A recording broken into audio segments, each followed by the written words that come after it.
नमो नमः अचिन्त्याव्यक्तरूपाय निर्गुणाय गुणात्मने समस्त जगदाधार मूर्तये ब्रह्मणे नमः। आज जगदीश चैनल के इस आमुख पटल पर हम आप सभी का स्वागत, अभिनंदन और वंदन करते हैं। जैसा कि आप सभी को ज्ञात है कि विषय पूर्व निर्धारित है, वास्तुशास्त्र की वैज्ञानिकता।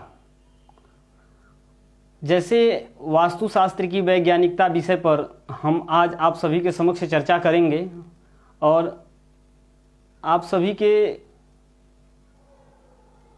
प्रश्नों को, जिज्ञासाओं को दूर करने का भी प्रयास करेंगे। जैसा कि आप सभी जानते हैं कि वास्तुशास्त्र की जैसे ही परिकल्पना आती है तो वास्तुशास्त्र से हम गृह के निर्माण की चर्चा में हमारे मन में स्वतः ही यह बात आ जाती है कि गृह निर्माण के बारे में या गृह के आंतरिक साज सज्जा की व्यवस्था के बारे में हमें अवगत होना है या हमें जानना है। वास्तुशास्त्र की उत्पत्ति का जब आप अर्थ देखेंगे तो वस निवसने धातु है, वसति करता है।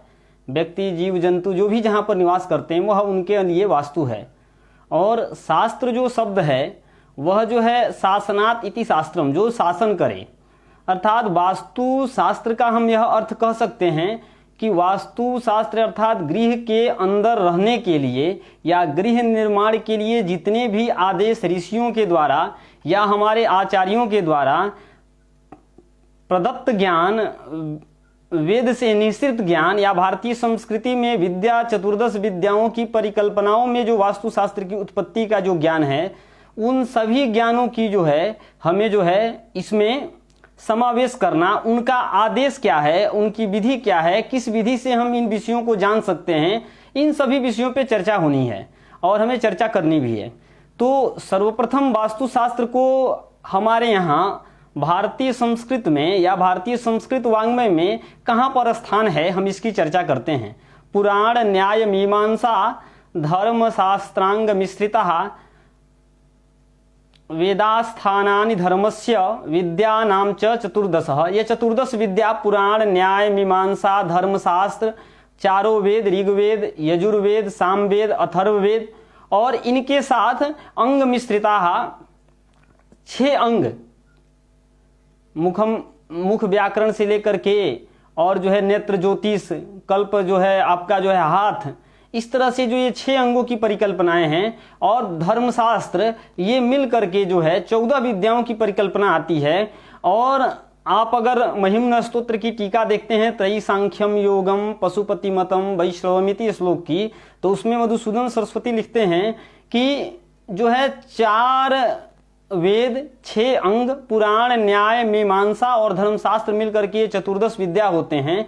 और इनके साथ 4 जो है उपवेदों की यदि हम साथ में ही युक्ति कर देते हैं तो विद्या अष्टादश स्मृता, 18 विद्याओं की परिकल्पना होती है। तो ये 4 उपवेद कौन से हैं यह हमें जानना है। तो 4 उपवेद में आयुर्वेदो, धनुर्वेदो, गंधर्वश्चेत्यनुक्रमात्, आयुर्वेद, धनुर्वेद, गंधर्ववेद और चौथा जो उपवेद है इसको लेकर के शास्त्रों में कई जगह मतांतर मिलते हैं। अर्थशास्त्रम परम तस्मात् विद्या अष्टादश स्मृता, कहीं पर अर्थशास्त्र को चौथा उपवेद माना गया है तो कहीं स्थापत्यम चतुर्थम उपवेदम, स्थापत्य वेद को चतुर्थ उपवेद माना गया है। और इसी स्थापत्य वेद के अंतर्गत यह वास्तुशास्त्र आता है।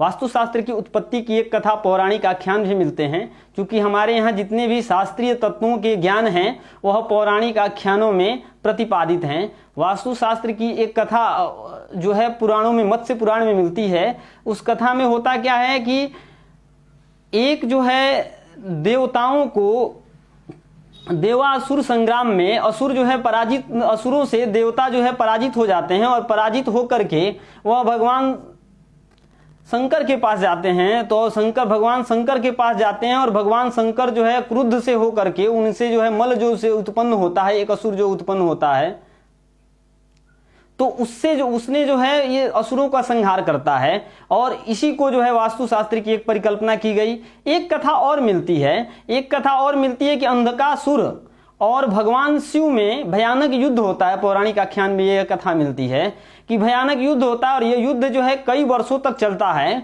और कई वर्षों तक चलने के बाद जो है भगवान शिव के पसीने से, स्वेद से एक जो है व्यक्ति उत्पन्न होता है जो बहुत ही बृहद काय होता है और यह बृहद काय होने के कारण यह जो है अंधकासुर का नाश करता है और देखते ही देखते पूरा जो है बृहद रूप ले लेता है।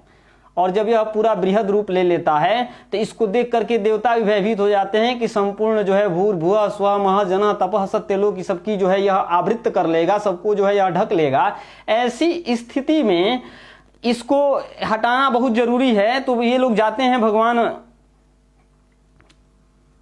परम पिता परमेश्वर ब्रह्मा के पास जाते हैं और ब्रह्मा जी से ये लोग जो है निवेदन करके और उस पुरुष को अधोमुख जो है लिटा देते हैं। सभी देवता जो है एक एक अंगों को पकड़ करके पृथ्वी पर उसको जो है लिटा देते हैं और वह लेट जाता है। तो भगवान अपने परम पिता परमेश्वर, क्योंकि उसकी भी उत्पत्ति ब्रह्मा के ही कारण हुई है, ब्रह्मा जी से वह प्रश्न पूछता है कि इसमें मेरी उत्पत्ति में और मेरा यह शरीर अगर विशालकाय है तो इसमें मेरी क्या गलती है। तो परम पिता परमेश्वर उसे आदेश देते हैं कि तुम आज से इस पृथ्वी पर वास्तु पुरुष के नाम से आख्यायित होगे और जो भी व्यक्ति यहाँ पर निवास इत्यादि करने आएगा वह तुम्हारी पूजन करेगा। तो आप वास्तु शास्त्र के अंतर्गत गूगल के द्वारा या अन्य जगहों पे जो मूर्तियां भी मिलती है, तमाम ज्वेलरी के यहाँ जाएंगे तो मूर्तियां मिलेंगी।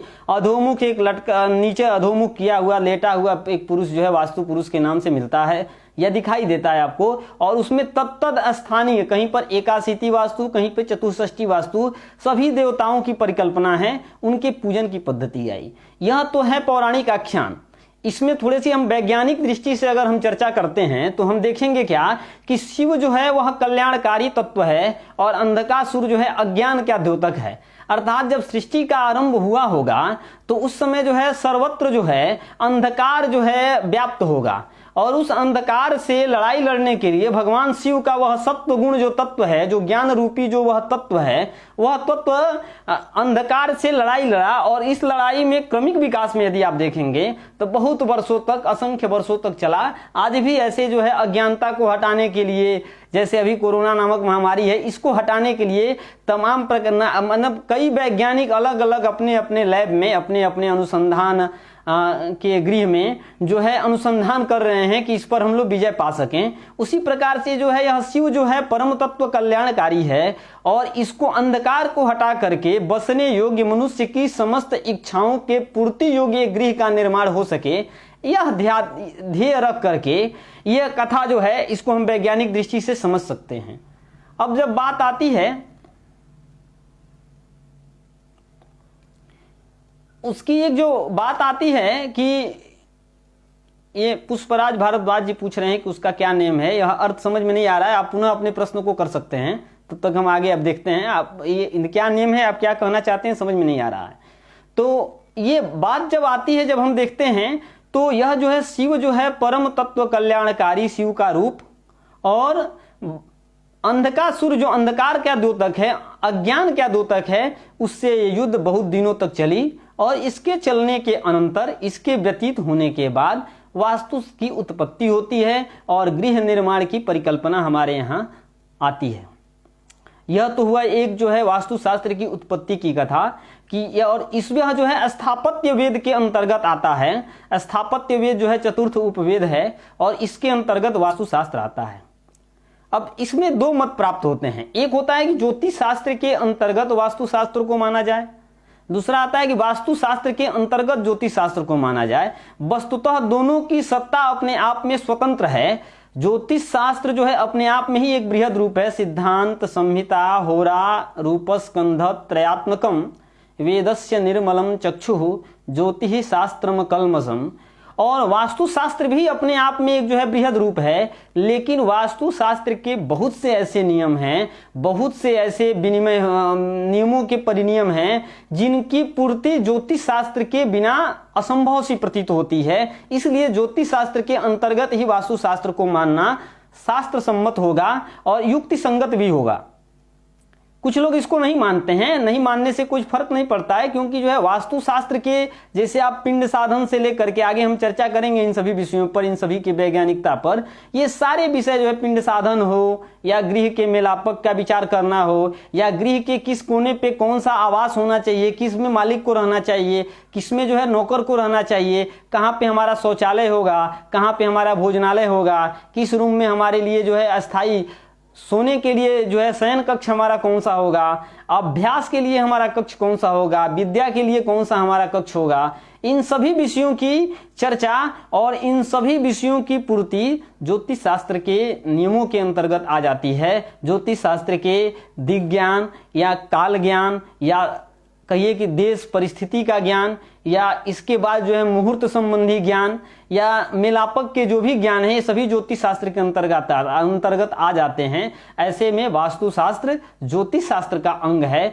या ज्योतिष शास्त्र के उपांगों में इसकी गणना की जाए, ज्योतिष शास्त्र के साथ इसका समावेश किया जाए तो कहीं से भी कोई आपत्ति नहीं होगी।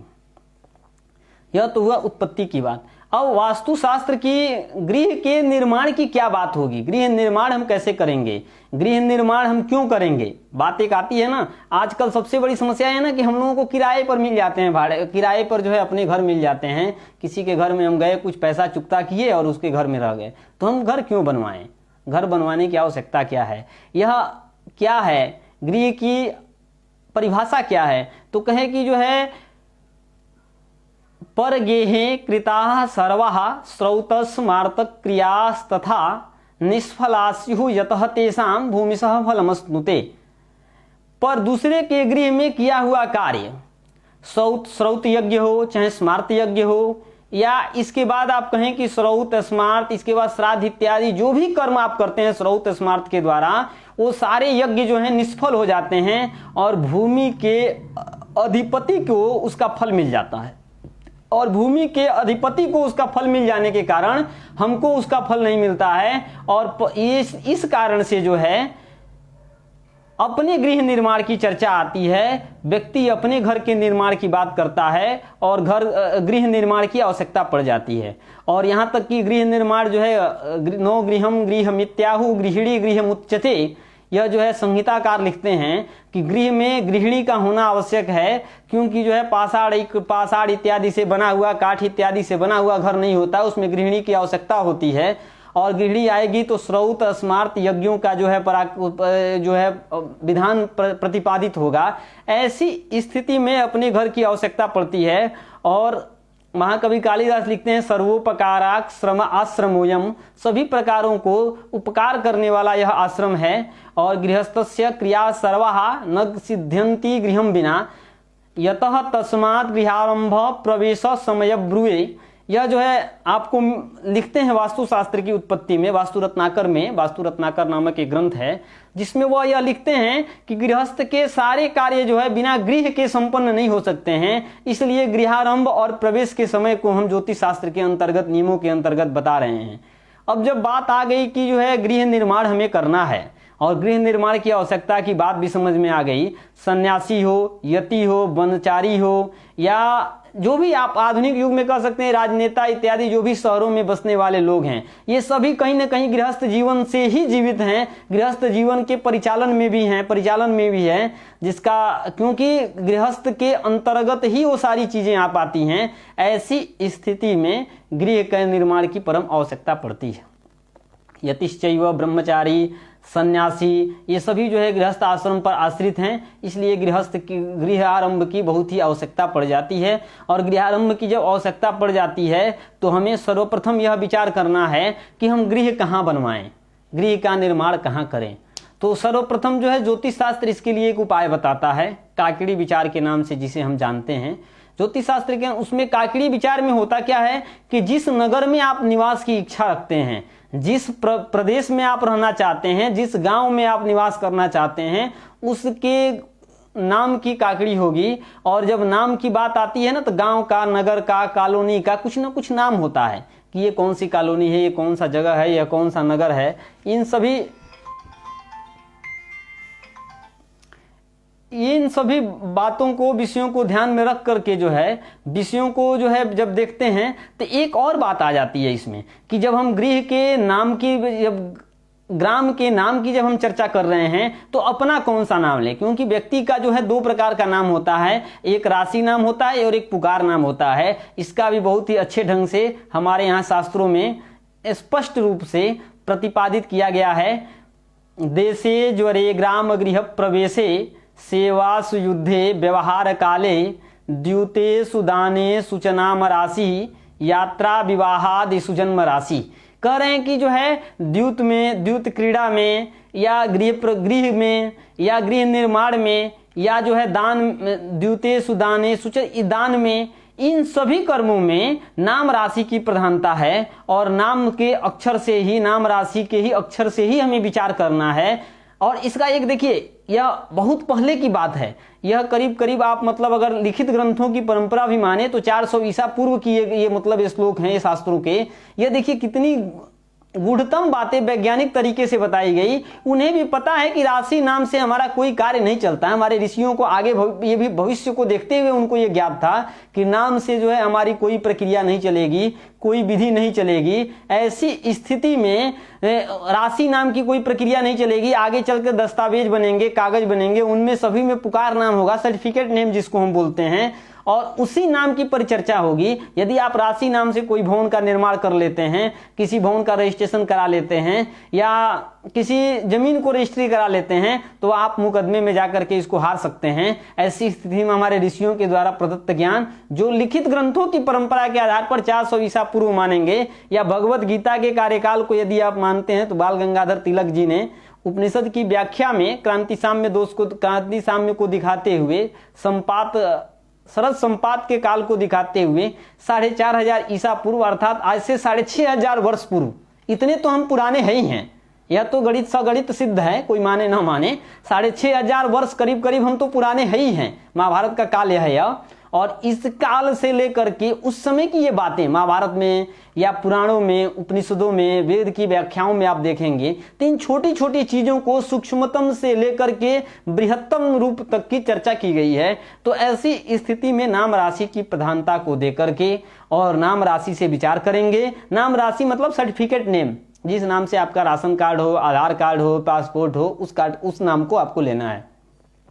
अब ऐसी स्थिति में नाम राशि से काकड़ी का विचार करेंगे और काकड़ी का विचार करेंगे। काकड़ी विचार से भी पूर्व हमें राशि से विचार करना है। इसके लिए रामदैवज्ञ मुहूर्त चिंतामणि में लिखते हैं यदभम द्वैंक सुतेश दिंग मितमसौ ग्रामः शुभो नाम भात।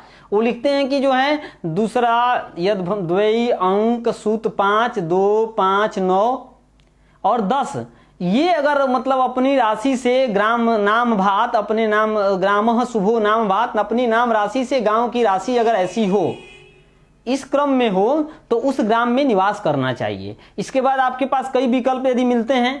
एक तो विशेष परिस्थिति हो जाती है कि हमको नहीं इसी नगर में निवास करना है, तो वहां तो इसका विचार नहीं हो सकता है काकड़ी का। लेकिन यदि आपके पास ऑप्शन है कि हम यहाँ निवास करें कि यहाँ निवास करें, हमको कहीं बनवाना है, किस कॉलोनी में निवास करें, कौन सी कॉलोनी हमारे लिए अच्छी रहेगी, तो ऐसी स्थिति में आप विचार कर सकते हैं। तो जब ऐसी स्थिति में आप विचार करेंगे तो बताते हैं स्वम वर्गम द्विगुणम कृत्वा पर वर्गेण योजयेत अष्टभिस्तु हरेद भागम यो अधिकः स ऋणी भवेत। अब वर्ग क्या है, तो वर्ग में देखिए नामाक्षराणी होते हैं, नामों के अक्षर होते हैं अवर्ग, कवर्ग, चवर्ग, टवर्ग, तवर्ग, पवर्ग, यवर्ग और सवर्ग। ये 8 वर्ग होते हैं और इसी 8 वर्ग में जो है सारे अक्षर आ जाते हैं और सभी अक्षर इसी अष्ट वर्ग में आ जाने के कारण इनसे हम जो है वो काकड़ी विचार की गणना को कर लेते हैं। और काकड़ी विचार में अपने कहा कि जो है स्व नाम राशि, अपनी नाम राशि को स्वम वर्गम द्विगुणम कृत्वा कि उस वर्ग को 2 से गुणा कर दीजिए और पर वर्गेण योजयेत, दूसरा का जो वर्ग है अर्थात गांव की राशि का जो वर्ग है उस वर्ग को आप जोड़ दीजिए और 8 से भाग दे दीजिए। जो आया वह आपकी काकड़ी हुई। ठीक इसके विपरीत यदि आप करेंगे तो गांव के नाम के वर्ग को 2 से गुणा कर दीजिए और अपने नाम के वर्ग की संख्या को जोड़ दीजिए और अपने नाम के अक्षर को आप जोड़ दीजिए। जोड़ने के बाद 8 से भाग दीजिए तो यह गांव की काकड़ी हो गई, ग्राम की काकड़ी हो गई। इन दोनों काकड़ियों में यस्याधिकः सोऽर्थः, जो अधिक होगा वही अर्थ देने वाला होगा। जिस ग्राम में आप निवास करते हैं उस गांव की अगर काकड़ी ज्यादा होगी तो उस गांव से आपको हमेशा धन मिलेगा, उस ग्राम से आपको हमेशा धन मिलने की बात होगी। यदि आपकी काकड़ी अधिक है तो वह जो है आप ही हमेशा उसमें धन देते रहेंगे। ऐसी स्थिति में आपको निवास करना वहां शुभदायक नहीं होगा। कुछ लोग इसका व्युत्पत्ति अलग करते हैं, वो लोग कहते हैं यस्याधिकः सोऽर्थः, जो अधिक होगा वो धन देगा तो हम क्यों ना धन दें। कभी भी प्रकृति से ज्यादा हम किसी को दे नहीं सकते हैं। प्रकृति से हमने लिया ही है, प्रकृति को हमने कभी दिया नहीं है। तो प्रकृति से हमेशा अपने अनुकूल अपने समयानुरूप हमें कुछ प्राप्त होता रहे, इस परिस्थिति को देखते हुए काकड़ी विचार ज्योतिष शास्त्र में किया गया। अब जब काकड़ी विचार हम कर लिए तो काकड़ी विचार के बाद चूंकि समय की एक अपनी सीमा होती है, समय की अपनी एक बाध्यता होती है, इसलिए हम संक्षेप में ही कुछ विषयों को आप लोगों के समक्ष प्रयास करेंगे कि जितने विषयों को हो सके रख सकें। तो जब काकड़ी विचार हो गया, काकड़ी विचार के अनंतर भूमि का शुभ और अशुभ लक्षण हम देखते हैं कि कौन सी भूमि अच्छी है, कौन सी भूमि अशुभ है। तो लिखते हैं कि सस्तौ सधी रुमलता मधुरा सुगंधा स्निग्धा समान सुशिरा च मही नराणाम अप्यध्वनि श्रम विनोद मुपागतानाम धत्ते स्त्रियई किमुत शाश्वत मंदिराणाम। कह रहे हैं कि जो है जब जहां पर जाने पर ही सुंदर सुंदर जो है औषधि द्रुमलताएं इत्यादि जो है सुगंधित फूल पुष्प इत्यादि बिखरे पड़े हुए हों, और जहां जाने पर अपना जो है ऑटोमेटिक जो है स्वतः ही आपका जो है वहां मन जो है हर ले, और ऐसी स्थिति मनसः चक्षुषोर यत्र संतोषम यदि जायते, जहां पहुंचते ही आपको नेत्र को सब कुछ अच्छा दिखाई देने लगे, कोई आसपास की कोई अच्छी घटनाएं घट जाएं या कोई अच्छा आपको जो है संगीत सुनाई दे दे, तो ऐसी स्थिति में धत्ते श्रियई किमुत शाश्वत मंदिराणाम, वहां पर जो है निश्चित रूप से जो है वहां पर गृह निर्माण करना चाहिए। और जब हम आगे देखते हैं तो लिखते हैं स्फुटिता च ससल्या च वाल्मीका रोहिणी तथा दूरतः परिहर्तव्या तत्र वासम न कारयेत। जहां पे फटी हुई भूमि हो, फटी हुई भूमि हो, शल्य से रहित भूमि हो, हड्डी से युक्त भूमि हो, शल्य से सहित भूमि हो, शल्य से युक्त भूमि हो, और वाल्मीका रोहिणी तथा वाल्मीकि लगे हुए हो वहां पर, तो ऐसी स्थिति में वहां पर जो है निवास नहीं करना है। तत्र वासम न कारयेत, वहां पर निवास नहीं करना चाहिए। अब यहाँ इस प्रकार से जो है भूमि शुद्ध है। और अगर कहा कि नहीं आवश्यक ही हो यदि हमको वहां निवास करना, तो देखिए हमारे यहाँ वास्तुशास्त्र में वैज्ञानिक तरीके से भूमि शोधन के प्रकार भी बताए गए हैं। लिखे कि समार्जनो पांजनेन शैकोल्लेखनेन च गवाम च परिवासेन भूमौ शुद्ध्यति पंचभी। समार्जन से, उपांजन विधि से, शैकोल्लेखनेन विधि से, गवाम च परिवासेन गाय के वास करा देने से। गाय में देखिए 33 कोटि देवता होते हैं, 33 कोटि देवी देवताओं का उसमें निवास होता है। तो 33 कोटि यहाँ मतलब प्रकार का द्योतक है। 12 आदित्य, 11 रुद्र, 8 शिव की मूर्ति और 2 अश्विनी कुमार मिलकर के यह जो है 33 प्रकार के देवता जो है गाय में निवास करते हैं। तो गाय के हम वहाँ परिवास से, वहाँ निवास से उस भूमि को हम शुद्ध कर सकते हैं। एक और विधि आती है, थोड़ा सा हम लोगों को इसमें ध्यान देना। एक आजकल ना जैसे बहुमंजिला इमारतें बनती हैं तो उसमें लोग चर्चा करने आते हैं कि इसमें तो हमारा नीचे भूमि तो है नहीं, हम तो भूमि को शोधन कैसे करेंगे। वस्तुतः जो है नर तुल्य किसी की हाइट ज्यादा है तो किसके मतलब प्रमाण से मानेंगे, इसके लिए शास्त्रों में इसके लिए भी बहुत अच्छी विधि प्रतिपादित की गई है। यवोदरैरंगुलमष्ट संख्यई हस्तंगुलई षड्गुणितैश्च चतुर्भी। कह रहे हैं कि 8 यव के उदर के बराबर 1 अंगुल होता है और 24 अंगुल का 1 हाथ होता है, और जो है 3.5 हाथ, 24 3 72 12 84 अंगुल का 1 मनुष्य होता है। तो उस अंगुल प्रमाण से 84 अंगुल नीचे तक की यदि हम मिट्टी खन देते हैं, मिट्टी को निकाल देते हैं, तो तत्र शल्य दोषम शांतये, वहां पर की जो है शल्य दोष जो होगा वह शांत हो जाएगा। तो जो ये बहुमंजिला इमारतें आजकल शहरों में या गांव में भी, गांव के इलाकों में भी अदा कदा दिखाई दे रही हैं, जो बन रही हैं, उसमें जो बेसमेंट बनाते हैं, जो एक करीब 10 फीट 7 फीट 8 फीट 10 फीट मिट्टी को निकाल देते हैं, तो शल्य वाला दोष तो वहां समाप्त हो ही जाता है। इसलिए वहां शल्य का विचार नहीं करना है, जहां पर यदि इस प्रकार से किया जाता है। अगर शल्य है मिट्टी निकालने में समस्या है, अगर शल्य से सहित भूमि है, मिट्टी निकालने में समस्या है, तब तो उस पूरे कॉम्प्लेक्स में, पूरे आवास में जितने भी लोग होंगे उसका शुभ अशुभ फल उन लोगों को मिलेगा, इसमें कहीं से कोई शंका नहीं है। इसलिए उसको शुद्ध किया जाए, उस मिट्टी को निकाल करके अच्छी मिट्टी को वहां भरा जाए और तब बनाया जाए, तो इसका हम शांति कर सकते हैं। अब आगे बात आ जाती है कि हमने भूमि शोधन कर लिया, हमारे पास उपयुक्त भूमि मिल गई, हमने नगर का भी जो है विचार कर लिया, किस नगर में हमें निवास करना है, किस नगर में हमारे लिए गृह निर्माण जो है उत्तम रहेगा। इसके बाद जब हमारे पास बात आती है कि अब हम आगे क्या करें, तो आगे के लिए बहुत अच्छा लिखते हैं कि जो है आदौ भूमि परीक्षणम शुभदिने पश्चाद ही वास्तवर्चनम भूमे शोधनकम ततोपि विधिवत पाषाण तो यांतकम।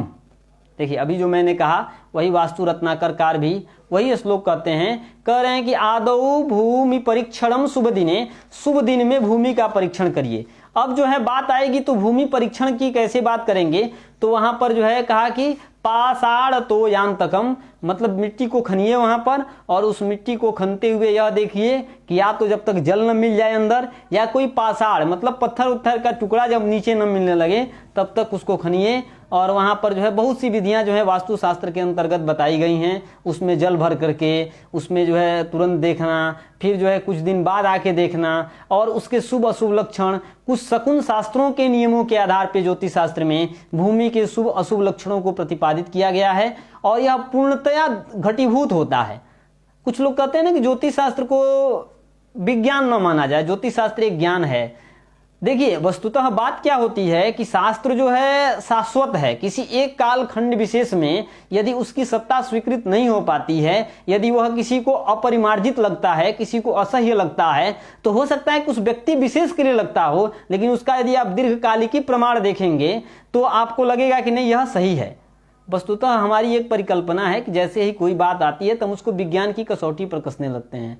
ज्योतिष शास्त्र के ग्रहों की परिकल्पना, ग्रह की गणना, ग्रहण की गणना हो, या वास्तुशास्त्र के सामान्य जो भी नियम हो, आप दिक्शोधन को ही, विधि को ही देख लीजिए। आज भी जितनी अच्छी विधि दिक्शोधन की सामान्य से सामान्य परिस्थिति में बताई गई है, वैसी विधि आज का विज्ञान भी नहीं दे सका है। आप चुंबक यंत्र के द्वारा तो आप दिक् साधन कर सकते हैं, दिक् साधन मैंने दिशा का साधन कर सकते हैं, स्पष्ट दिशा का साधन आप कर सकते हैं चुंबक यंत्र के द्वारा। लेकिन आप परिकल्पना करिए कि यदि आपके पास चुंबक यंत्र न हो, या ऐसी कोई स्थिति आ जाए कि हमारे पास चुंबक यंत्र जो है नष्ट हो जाए, तब हम क्या करेंगे।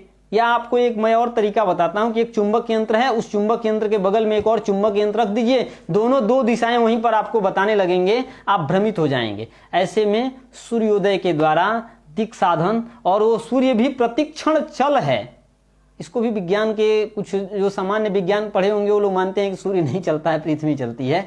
इसके विवाद में न जाएं, किसी एक को आप चल मान सकते हैं, इसमें कोई आपत्ति नहीं है। तो जो सूर्य चल है उस चल में भी दिशा कितना चलेगा, ऐन्द्रिय दिशा चालिता वृत्तिम्भ सुसमीकृते क्षितिगते केंद्रस्थ संको क्रमात् भाग्रम यत्र विसत्य पैति च तथा यत्रा परेन्द्रौ दिशि तत्कालापमजीवयोस्तु विवराट भाकर्ण मित्याहतात लंबज्याप्त मितांगुलैरयन दिश्येन्द्रै स्फुटा चालिता। ये जो दिक् साधन की विधि बताई गई आज की भी डेट में, आज मैं पूर्णतया इसको मतलब किसी को भी अगर शंका हो तो इसको साधन करके दिखा सकता हूं। और उसके बाद आप चुंबक यंत्र लेकर के आइए, और मतलब बृहत्तम चुंबक यंत्र लेकर के आइए, सक्षम चुंबक यंत्र, उससे 1 इंच का 100वां भाग भी फर्क नहीं पड़ेगा। तो ये जो विज्ञान की कसौटी पर दिक् शोधन करके और भूमि का शोधन, तो हमने भूमि शोधन कर लिया, वास्तु अर्चन कर लिया। वास्तु अर्चन के बाद जो है अब कहें कि जो है उस गृह में जब हमें गृह के निर्माण को करना है तो किस दिशा से आरंभ करें। तो देखिए 2 विधि आती है। एक होता है कि देवालये गेह विधौ जलाशये राहुर्मुखम शंभु दिशो विलोमतः मीनार्क सिंहार्क मृगार्क तस्त्रिभे खातो मुखो पृष्ठ विदिक शुभो भवेत। राहु के मुख और पुक्ष विचार से ईशानतः सर्पतिकाल सर्पः, ये वास्तु रत्नमाला का श्लोक है, विश्वकर्म प्रकाश में भी यह श्लोक आपको मिल जाएगा, विश्वकर्मा के ग्रंथ में। तो उसमें कहते हैं ईशानतः सर्वप्रतिकाल सर्पः, ईशान कोण से जो है विपरीत दिशा में, ईशान, ईशान के बाद जो है ये वायव्य, वायव्य के बाद नैऋत्य, नैऋत्य के बाद अग्निकोण में विपरीत दिशा में चलता है। शेषस्य वास्तोर मुख मध्य पुक्ष, और इसी का जो है मध्य पुक्ष को छोड़ करके त्रयम परित्यज्य खनित चतुर्थम। लेकिन यह जो खनने की विधि है, यह जो खात की विधि है, यह विधि खातो नाम भूमि शोधनम। इसकी टीकाकार में रामदैवज्ञ के बड़े ज्येष्ठ भ्राता नीलकंठ दैवज्ञ के सुपुत्र गोविंद दैवज्ञ लिखते हैं खातो नाम भूमि शोधनम। अब हम खाद किधर से करें, गृह निर्माण करना है, भूमि शोधन तो हम आरंभ में ही कर चुके हैं। तो ऐसी स्थिति में बताते हैं कि जो है क्षेत्र भित्ति शिलान्यासः स्तंभस्यारोपणम तथा पूर्व दक्षिण योर मध्य कुर्वादित्याः कश्यपः। कश्यप ऋषि कहते हैं कि पूर्व और दक्षिण के मध्य से अर्थात अग्निकोण से आरंभ करना चाहिए। गृह निर्माण का कार्य जो है हमें अग्निकोण से करना चाहिए। अब हम विधि की थोड़ा सा, विश्वकर्मा का नाम आया तो थोड़ी सी चर्चा करेंगे, इसको आप जान लीजिए। हमारा उसने जो है किसी कालखंड विशेष में कृतयुग के अंत में, उसने जो है कृतयुग के अंत में भगवान सूर्य की उपासना की थी, और उसने जो है ग्रहों के चरित्रों के बारे में, वास्तुशास्त्र के अन्य सिद्धांतों के बहुत से ज्ञानों को उसने प्राप्त किया था। तो मय मतम के अनुसार आपको दक्षिण भारत में मय शैली में आपको जो है गृह निर्माण मिल जाएंगे, और भारत में इधर उत्तर भारत में आप आएंगे तो विश्वकर्मा की शैली में आपको गृह निर्माण की बातें मिल जाएंगी। और जब आप, तो ये दोनों अपने अपने एक वैज्ञानिक तथ्य पर हैं। और आप देखिए गृह के निर्माण में भी गृह को जो है वास्तु पुरुष के रूप में, एक व्यक्ति के रूप में गृह को परिकल्पित किया गया है। इसका आयु साधन भी हमारे यहाँ शास्त्रों में प्रतिपादित है। स्यात् गृहम शतायु आलयम, कहा कि ऐसे स्थिति में यदि आप घर बनवाते हैं वास्तु के नियमों को रख करके तो 100 वर्ष तक इस घर में सुख शांति समृद्धि रहेगी। फिर आगे की विधि, आगे फिर बढ़ाने की विधि भी शास्त्रों में प्रतिपादित है कि कैसे हम फिर आगे भी बढ़ा सकते हैं। इसके वैज्ञानिक तत्वों को आपको देखना हो तो आप काशी में आ सकते हैं। काशी में घाट के किनारे अनेकों महल 2000, 3000, 4000, 5000 सालों बने हुए हैं। उनका शिलालेख आपको लिखा हुआ मिल जाएगा। अनेकों बार बाढ़ आए, अनेकों बार गंगा जी ने उनको जो है अपने पावन जलों से पवित्र किया, लेकिन आज तक वो जैसे हैं वैसे ही टिके हुए हैं और उसमें लोग अच्छे से निवास कर रहे हैं। एक वास्तु का आप अनुपम रूप देखना चाहें तो आप आकर के काशी हिंदू विश्वविद्यालय के पुराने भवनों को, बने हुए भवनों को आप देख सकते हैं। उसमें पैर है, घुटना है, कमर है, वक्षस्थल है, इसके बाद से जो है ये आपके कंधे हैं, कंधे के बाद सर है, सर के बाद ऊपर मुकुट है, मुकुट के ऊपर जो है आपको शिखर भी है। ये परिकल्पना केवल और केवल आपको भारतीय वास्तुशास्त्र में दिखाई देंगे, और यह भारतीय वास्तुशास्त्र से ही अन्य देशों में गए। सभी देशों में इसका विकास हुआ। और जैसा कि आचार्य वराहमिहिर 4वीं शताब्दी में लिखते हैं, म्लेच्छा ही यवनास्तेषु सम्यक शास्त्रमिदं स्मृतम ऋषवत्तेपि पूज्यन्ते किम पुनर्दैव विद्विजः। कहते हैं कि जो है जो अन्य देशों से आए हुए लोग हैं, ये लोगों ने भी हमारे शास्त्रों की पढ़ा, शास्त्रों को पढ़ा, शास्त्रों की रक्षा की। इनको भी हम ऋषियों के तुल्य मान करके इनकी पूजा करें। आप यहाँ संपूर्णानंद संस्कृत विश्वविद्यालय का मुख्य भवन देख सकते हैं। वह जो है मार्किम किट्टो ने बनवाया था, ग्रीक शैली में उसने निर्माण किया था। तो यह शैली भी हमारे यहाँ शास्त्रों में प्रतिपादित है। किसी कालखंड में, किसी कालखंड विशेष में यह शैली जो है उधर के देशों में, पाश्चात्य के देशों में गई होगी, और पुनः वहां से परावर्तन होकर के 1800 कुछ माने 19वीं शताब्दी में वह बना हुआ मुख्य भवन है, आज भी सुरक्षित और संरक्षित है। और इस प्रकार से जो है वैज्ञानिक तत्वों के द्वारा जो है, तो मय मतम के अनुसार आप बनवाएं या विश्वकर्म प्रकाश के अनुसार आप बनवाएं, गृह के निर्माण की जब आप परिकल्पना देखते हैं तो आचार्य रामदैवज्ञ लिखते हैं 12-15 कमरों की वो चर्चा करते हैं। कक्षों का विन्यास जब वो करते हैं तो 12-15 कक्षों का निर्माण करते हैं, और वो लिखते हैं कि जो है भ्यासाख रोदन रतौ सद सर्वधामः, इस प्रकार से जो है वह 16 कमरों की चर्चा करते हैं। चारों दिशाओं में, चारों उपदिशाओं में तो 8 हो गए, और इनके मध्य मध्य में एक एक कक्षों का विन्यास करते हैं कि कहाँ पर हमारा अभ्यास का गृह होगा, कहाँ पर विद्याभ्यास का गृह होगा, कहाँ पर अग्नि का पाकशाला होगी, कहाँ पर हम जो है सोने का शयन कक्ष होगा, करते हैं। लेकिन यह समस्त जो है विधाएं जो शास्त्रों में प्रतिपादित की गई, 12 कक्षों की, 16 कक्षों की, तो यह कक्ष तो जो है भूखंड के ज्यादा होने की स्थिति में था। संप्रति भूखंडों की वर्तमान में भूखंड जो है स्वल्प हो गए हैं और भूखंडों की कमी हो गई है। छोटा सा एक हमको जो है आवास मिलता है, छोटा सा एक भूखंड मिलता है जिसपे हमें गृह का निर्माण करना है। तो ऐसी स्थिति में 1 BHK, 2 BHK, 3 BHK, 4 BHK, 5 BHK या किसी को बड़ा महल भी बनाने का मिलता है, तो वहां पर जो है पिंड साधन इत्यादि भी हम करते हैं। और पिंड साधन के द्वारा हम देखते हैं कि कितना हम विस्तार लें, कितना हम जो है उसका जो है लंबाई लें कि हमारा जो है गृह अच्छे से बन सके। लेकिन जब हमारे पास सीमित ही जगह मिल जाते हैं, सीमित संसाधन मिल जाते हैं, सीमित हमारे पास भूमि है कि हमें इतनी भूमि में ही गृह निर्माण करना है, तो ऐसी स्थिति में हम किस प्रकार से बनवाएं कि वास्तुशास्त्र के दोषों से हम बच जाएं और वास्तुशास्त्र के सारे नियमों को भी हम लगभग फॉलो कर सकें। तो ऐसी स्थिति में मैंने कुछ विषयों पर विचार किया। तो एक देखिए, किसी भी गृह का निर्माण आप करेंगे तो उसमें पाकशाला आवश्यक है, एक शयन कक्ष होना ही चाहिए और एक जो है आपको कम से कम शौचालय भी चाहिए। सीढ़ी का आप निर्माण करेंगे ही, क्योंकि आजकल कोई भी, जब आपके पास भूखंड छोटा है तो आप दूसरे मंजिल तीसरे मंजिल भी बनाने का प्रयास करेंगे। तो ऐसी स्थिति में, ऐसी स्थिति विशेष में हमको जो है इस बात को ध्यान देना होगा कि जब हम गृह निर्माण कर रहे हैं तो अग्निकोण में किचन हो, हमारा जो है भोजनालय जो है अग्निकोण में हो और दक्षिण और पश्चिम के आसपास, दक्षिण और पश्चिम में हमारा जो है शयन कक्ष हो। यह जो है मकान के मालिक का, गृह के स्वामी के लिए शुभदायक होता है। और दूसरा जो है किसी कोने में, अर्थात अग्निकोण, ईशान कोण, नैऋत्य कोण और वायव्य कोण में किसी भी कोने में शौचालय न हो। यह एक लोग विधि निकालते हैं कि कुछ नहीं बचा तो कोने में थोड़ा सा जगह बच गया, वहां पर हम शौचालय रख लें। यह विधि ठीक नहीं है, यह जो है शास्त्र सम्मत नहीं है। इसका दुष्परिणाम मिलेगा और शौचालय के गड़बड़ी होने से स्वास्थ्य की, आपकी जो है स्वास्थ्य पर इसकी दिक्कतें समझ में आएंगी, आपके शरीर पर इसका असर पड़ेगा। तो स्वास्थ्य के अनुकूल यदि आप रहना चाहते हैं आपको, क्योंकि शरीर माध्यम खलु धर्म साधनम, सारे संसाधन, सारी सुख सुविधाएं तभी तक हैं जब तक हमारा शरीर हमारे साथ है। तो इस ऐसी स्थिति में किसी भी कोने में, किसी भी, जिसको जो है शास्त्रीय भाषा में कहें तो किसी भी विदिशा में, कोने में शौचालय का निर्माण न करें। अग्निकोण में जो है हम भोजनालय रखेंगे। ईशान कोण में, चूंकि हम वास्तु का, हमने आरंभ में ही आप सभी को वास्तु देवता की उत्पत्ति की कहानी सुनाई, तो जिस गृह में हम रह रहे हैं, जिस भगवान के बनाए हुए पृथ्वी के जिस भूखंड के जिस हिस्से में हम रह रहे हैं, उनके लिए भी हम कुछ समर्पित कर सकें, तेरा तुझको अर्पण की भावना अर्पित कर सकें, इसके लिए ईशान कोण में देवालय का निर्माण करें। और एक जो है हमने बताया ना कि जो है भूस्वामी, गृह स्वामी के लिए जो है दक्षिण पश्चिम में अपना वो आवास रख सकता है। और एक और विशेष बात होती है, जल की किधर रखे जाए, तो याम्योत्तरे याम्य जलोत्तरानने, याम सौम्य जलोत्तरानने, दक्षिण के तरफ में, उत्तर और पूरब के तरफ में आप जो है जलाशय के लिए रख सकते हैं।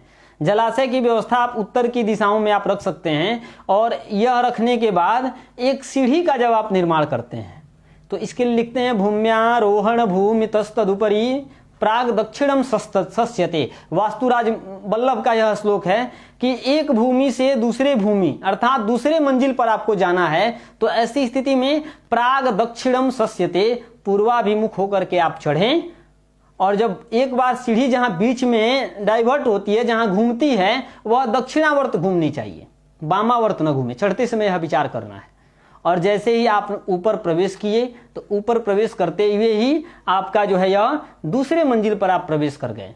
तो लिखते हैं कि भूम्यारोहण भूमितस्तदुपरि प्राग दक्षिणम सस्यते। प्राग में अर्थात पूर्व में भी यह जो है प्रशस्त होता है और दक्षिण की तरफ दक्षिणावर्त जो है सीढ़ी होनी चाहिए, वामावर्त सीढ़ी नहीं होनी चाहिए चढ़ते समय। इससे भी परिवार में अशांति आती है और व्यक्ति जो है परेशान होता है। एक और जो है दोष होता है वास्तु में, जो लोग करते क्या है कि जो है सीढ़ी के नीचे जो है शौचालय बनवा देते हैं। यह पूर्णतया निषेध है। सीढ़ी के नीचे आप कुछ हल्के सामान रख सकते हैं, सीढ़ी के नीचे शौचालय का पूर्णतया निषेध है। ऐसे में घर की वृद्धि रुक जाती है, घर की वृद्धि रुक जाती है। घर में कुछ न कुछ, सब कुछ होते हुए भी आपको अनिश्चितताएं दिखाई देंगी और आप हमेशा कुछ न कुछ बाधाओं से परेशान रहेंगे, व्यस्त रहेंगे और बिना मतलब का है आप जो है परेशानी, आपके पास नई नई समस्याएं आती रहेंगी। उस गृह में जो है जल्दी शुभ कार्य नहीं होंगे। तो सीढ़ी के नीचे जो है हमें शौचालय नहीं बनवाना है। इन सभी विषयों को हमें ध्यान देना है। अब एक और बात आती है, यदि आपके पास भूखंड अधिक है, इसके बाद भी यदि आपके पास एक कक्ष बनवाने का होता है, तो एक घर में ना जब होता है तो बच्चे होते हैं, तो बच्चों का शादी विवाह होता है, कई संतान का यहाँ अर्थ है, लड़का हो या लड़की हो, किसी का भी शादी विवाह हुआ, तो नए दंपत्ति को कहाँ रखें, किस कक्ष को, कौन सा कक्ष दें, तो पश्चिम और उत्तर के मध्य में आप एक कक्ष का निर्माण कर सकते हैं, जिसमें जो है आप कर सकते हैं न्यूली कपल को रख सकते हैं, नई नवेली जो जिनकी मतलब शादी हुई है उनके लिए जो है रहना उसमें शुभदायक रहेगा। यह वास्तु के कुछ जो है सामान्य नियम है जिनको हम सभी को फॉलो करना चाहिए, इन सभी पर विचार करके रहना चाहिए। और अब इसमें आ जाती है मुहूर्त की भी बात। तो मुहूर्त की भी बात जब हम करते हैं तो गृह जो है, गृह निर्माण से लेकर के गृह निर्माण की भी मुहूर्त की बातें हैं। गृह निर्माण में हम मुहूर्त की चर्चा कर लेते हैं। इसके बाद नए जब हम घर का निर्माण करते हैं तो उसमें प्रवेश करते हैं, तो सौम्यायने ज्येष्ठ तपुन्ते माधवे उत्तरायण में करना चाहिए। कुछ लोग दक्षिणायन में आवश्यक होने पर करते हैं, आवश्यक होने पर ही करें, ऐसे न करें। भरसक प्रयास यही करें कि उत्तरायण में करें। उत्तरायण जो है 14 जनवरी से लेकर के जुलाई तक रहता है, करीब करीब 16 जुलाई तक रहता है। तो ऐसे में यदि आप करें तो ये ज़्यादा अच्छा रहेगा। और ज्येष्ठ तपुन्ते माधवे, ज्येष्ठ में इन सब मासों में जो है शुभ होता है। ज्येष्ठ तपुन्ते माधवे, माधव बैसाख मास में, ज्येष्ठ मास में, इन सब मासों में शुभ होता है। माघ में शुभ होता है, फाल्गुन में भी कर सकते हैं। फाल्गुन लिखे हैं कि कुंभेर के फाल्गुने प्राग परमुख गृहम श्रावणे सिंह करक्यो, ये भी लिखे हैं कि किस दिशा का गृह होगा तो किस महीने में प्रवेश करना अच्छा होगा। दक्षिण दिक का है तो किस महीने में प्रवेश करेंगे, इसकी भी बहुत अच्छे से हमारे यहाँ शास्त्रीय तत्वों में और दिक के सापेक्ष, दिशा के सापेक्ष मुहूर्तों की परिचर्चा मुहूर्त ग्रंथों में, मुहूर्त चिंतामणि हो या वास्तुराज मंडन हो या सम्रांगण सूत्रधार हो या मय मतम हो, इन सभी ग्रंथों में, या विश्वकर्म प्रकाश हो, वास्तु रत्नाकर तो खैर संग्रह ग्रंथ है, इस ग्रंथ में भी आपको अच्छे से मिलेगा। तो लिखे कुंभेर के फाल्गुने प्राग परमुख गृहम श्रावणे सिंह करक्यो मार्गे जूके, ये सब जो है दिशाओं के अनुरूप बताए हैं। इसके बाद वाम रदि, कभी कभी घर होता है ना कि चारों दिशाओं में हम उसके दरवाजा बनाते हैं, एक महल बनवाते हैं, तो इसके लिए भी वामो रवि मृत्यु सुतार्थ लाभ तोर के पंच में प्राग वदनादि मंदिरे, उसके लिए जो है सभी दिशाओं में वाम रवि का विचार करते हुए कि किस दिशा से हम उस गृह में प्रवेश करें, इसका हम विचार करते हैं। और वाम रवि का विचार करके उस दिशा से ही हम प्रवेश करते हैं। विषय अभी बहुत से हैं, बहुत सी चर्चाएं होंगी। अगर किसी को कोई शंका होगी तो भी इसमें कमेंट के माध्यम से पूछ सकते हैं। यथासंभव कमेंट में आप सभी को जो है उत्तर देने का प्रयास किया जाएगा, या फिर बाद में कमेंट में ही आपको जो है, आपको या व्यक्तिगत मैसेज करके आपको जो है आपकी समस्याओं को समाधान किया जाएगा। तो इस प्रकार से जब हम सौम्यायने ज्येष्ठ तपुन्ते माधवे यात्रा निवृत्तौ नृपतिर्नवे गृहे स्यादवेशनम द्वास्थ मृदु ध्रुवोडुभि जन्मर्क्ष लग्नोपचयोदय स्थिर, स्थिर लग्न में गृह में हम प्रवेश करते हैं। और कहे कि आवश्यक हो तो जीर्णे गृहेज्ञादि भयान्नवेपि मार्गेर जयो श्रावण के सत्स्यात्, कोई शासनादेश आ जाए, कोई राज्य की तरफ से, कोई राजा की तरफ से कोई ऐसी विधि आ जाए, कोई ऐसी बात आ जाए, तो ऐसी स्थिति में बताए कि जीर्णे गृहेज्ञादि, अग्नि का भय हो, जीर्ण गृह हो गया हो, गिरने का भय हो, तो ऐसी स्थिति में नए घर में भी यदि आपको प्रवेश करना हो तो मार्गेर जयो श्रावण के सत्स्यात्, मार्ग शीर्ष में, कार्तिक में, श्रावण महीने में भी आप प्रवेश कर सकते हैं। वे सोमुपेज्या नीलवासवान्त्य नावस्य मस्तादि विचारणात्र, कहे कि यहाँ पे गुरु शुक्र और चंद्रमा सूर्य इत्यादि के अस्त का दोष नहीं लगेगा, गुरु शुक्र के अस्त का दोष नहीं लगेगा, आप इसमें प्रवेश कर सकते हैं। और इस प्रकार से वास्तु के सामान्य सभी नियमों को हम यदि ध्यान में रखते हुए गृह के निर्माण को यदि हम करें तो अंतिम में गृह प्रवेश के समय एवं सुलग्ने स्वगृहम प्रविश्य वितान पुष्पम श्रुतिघोषयुक्तम शिल्पज्ञ दैवज्ञ विधिज्ञ पौराण राजार्चयेत भूमि हिरण्य वक्त्रयी। तो इस प्रकार से यदि हम उस गृह में प्रवेश करते हैं सुंदर लग्न में, श्रुति घोष अर्थात वेद मंत्रों के साथ, सुंदर वाणी के साथ, ढोल नगाड़े बजाते हुए, अपने स्वजनों के साथ, और शिल्पज्ञ, देखिए हमारे यहाँ यह भारतीय संस्कृति की यह विशेषता है, कुछ लोग कहते हैं ना कि शूद्रों को अपेक्षित किया गया, ऐसा नहीं है। जो भी कार्य किया, शिल्पज्ञ हो, विधिज्ञ हो, ज्योतिषी हो, सभी की विधिवत पूजा करके उस गृह में यदि आप प्रवेश करते हैं तो आचार्य भर्तृहरि लिखते हैं सानंदम सदनम सुताश्च सुधियः कांता प्रियालापिनी। आनंद पूर्वक उस आप घर में रह सकते हैं और आपकी पत्नी जो है हमेशा ही आपसे जो है प्रिय बोलने वाली रहेगी। सानंदम सदनम सुताश्च सुधियः कांता प्रियालापिनी सन्मित्रम स्वधनम स्वयोषितरति। अपने सुंदर मित्र, आपको अच्छे अच्छे मित्र मिलेंगे, अपने पास धन होगा। स्वयोषितरति चाज्ञा परा सेवका, आज्ञा के पालन करने वाले सेवक मिलेंगे। आतिथ्यम शिव पूजनम, प्रतिदिनम अतिथियों का सत्कार होगा, शिव का पूजन होगा। प्रतिदिनम मिष्ठान्न पानं गृहे, प्रतिदिन आपको नाना प्रकार के भोग विलास की सुविधाएं मिलेंगी, नाना प्रकार के आपको खाद्य पदार्थ मिलेंगे। ये तो इस प्रकार से आप आनंद पूर्वक उस गृह में निवास कर सकते हैं और इस तरह से जो है वास्तु के सामान्य नियमों को हम फॉलो कर सकते हैं। थोड़ी सी 2-4 विषयों की भी चर्चा करेंगे, थोड़ा सा समय है। तो अब देखिए, एक तो जो बहुमंजिला इमारतें बनती हैं उसमें एक मंजिल पर ही कई फ्लैट होते हैं और उसके कई मालिक होते हैं। तो ऐसी स्थिति में वहां भूखंड का तो विचार नहीं होगा, एक पक्ष है। दूसरा पक्ष है कि वहां पर जो है केवल आप आरंभ में काकड़ी का विचार करेंगे कि इस कम्प्लेक्स में हम हमारे लिए सुखदायक रहेगा कि नहीं रहेगा, उसमें आप प्रवेश करेंगे और उसके बाद उसमें आप प्रवेश किए तो उसमें आप सामान्य नियम को फॉलो कर सकते हैं। जिस आप मतलब फ्लैट में रह रहे हैं उसमें आपका जो है किचन जो है अग्निकोण में हो, देवालय का जो आप स्थान बनाए हों। देखिए है ना, दिशा की परिभाषा भी बड़ी व्यापक है। जब आप देखेंगे एक कमरे में, जिस इस कक्ष में मैं बैठ करके बोल रहा हूं, इस कक्ष में भी 10 दिशाएं हैं। यदि हम इस अपने घर से बाहर निकल के बाहर जाएंगे तो पूरे घर की एक दिशा हो जाएगी। तो जिस कक्ष में हैं आप उस कक्ष में भी ये फॉलो कर सकते हैं। उस कक्ष में भी आप अग्निकोण में किचन रख सकते हैं और जो है ईशान कोण में पूजा का रख सकते हैं, दक्षिण पश्चिम में अपने शयन का स्थान बना सकते हैं। ये सारी चीजें हैं और आपके पास यदि ज्यादा कक्ष हैं तो उन कक्षों में आप इन सब का विन्यास भी कर सकते हैं। तो इस प्रकार से आप वास्तु के नियमों को फॉलो कर सकते हैं। इसके बाद घर बन जाते हैं तो बहुत से लोग होते हैं ना, तो आते हैं तो कहते हैं कि नहीं घर को तोड़ दीजिए, ये ठीक नहीं बना, ये ठीक नहीं बना है। इसके लिए हमारे यहाँ शास्त्रों में वास्तु शांति का विधान है। गृह निर्माण के अनंतर गृह को तोड़ने की बात शास्त्रों में शास्त्रकार वर्जित करते हैं और आचार्य भी इसके मतों का खंडन करते हैं। हमको तोड़ना नहीं चाहिए, वास्तु शांति कराएं। यदि कोई दरवाजा गलत बन गया है तो उसकी शांति के लिए आप गवाक्ष, जिसको हम खिड़की बोलते हैं, विंडो, उसके निवारण के लिए उसके विपरीत दिशा में हम विंडो का निर्माण करके उसके दोष का परिमार्जन कर सकते हैं। और यही विधि भी है और ऐसा करना भी यही चाहिए।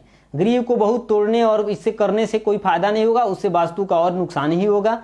तो ऐसी स्थिति में इन सभी विषयों को हमें ध्यान दे करके हम वास्तु शास्त्र के नियमों के अंतर्गत वैज्ञानिक तरीके से आधुनिक विधियों के सारे उपयोगों को ध्यान में रख करके हम शास्त्र की रक्षा के साथ साथ अपने गृह में सुखपूर्वक रह सकते हैं। और इस प्रकार से हम जो है वास्तु के सारी सुख सुविधाओं को, जो कहे ना कि जो है सर्वोपकाराक श्रमाश्रमोयम, सभी पर उपकार करने वाला यह गृहस्थ आश्रम है, इसमें हम प्रवेश करके वास्तु शास्त्र के अंतर्गत रह करके हम सुखपूर्वक अपना जीवन यापन कर सकते हैं। यह लोके सुखम भूत्वा चांते सत्यपुरम एव, इस लोक में सुख सुविधाओं को प्राप्त करके अंत में स्वर्गलोक सत्यलोक की तरफ हम जा सकते हैं। जय तु भारतम, जय तु संस्कृतम, जय तु ज्योतिषम। नमो नमः।